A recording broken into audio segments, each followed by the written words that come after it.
Hello, everybody, and welcome to part 2 of the series, Is There Any Meaning to Life?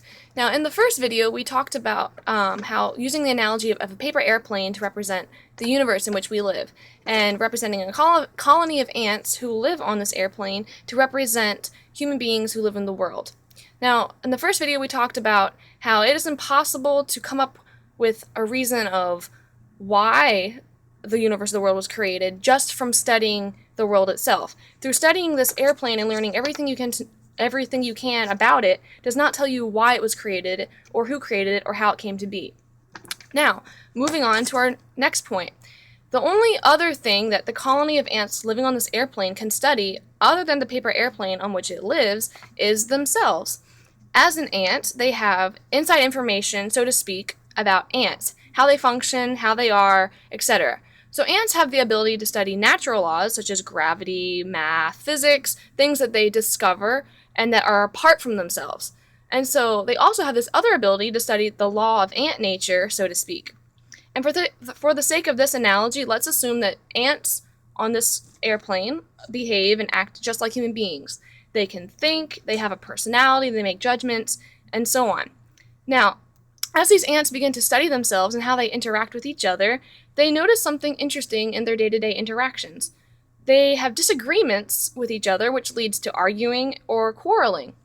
One ant may say to another ant, "Hey, no fair, I was sitting there first." Or, "Hey, give me some of your apple, I gave you some of mine last time." Or, "Hey, but you promised." Now, the ant that says these things is not simply telling the other ant that his or her behavior does not appeal to him. What they really are saying is that his or her behavior does not conform to a standard of behavior that they both know about and both agree upon. And you will find that the other ant begins to engage in a curious phenomenon of making excuses. He doesn't say to them, "Oh, to hell with the standard," but instead they make up reasons why his or her behavior in this case is acceptable.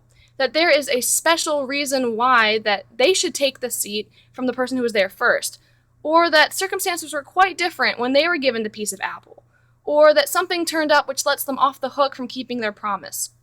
It seems here that both parties agree to the standard, or fair play, or morality, or whatever you want to call it. If they didn't, they wouldn't be quarreling. They might end up fighting like animals, but quarreling in the sense of the word means to try and prove that the other person is in the wrong.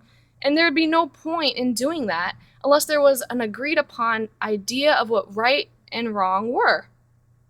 Just like there'd be no point in arguing about whether or not a football player committed a foul unless there was an agreement about the rules of football. So the ants find themselves bound to this code of conduct or standard, or whichever you might call it, the law of ant nature, whether they like it or not.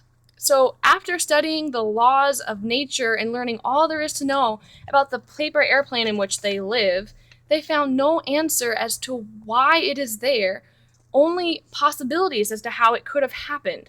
And after studying the law of ant nature and how ants behave and interact, another question is raised.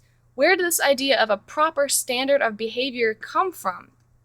Stay tuned for part 3 to have this question answered.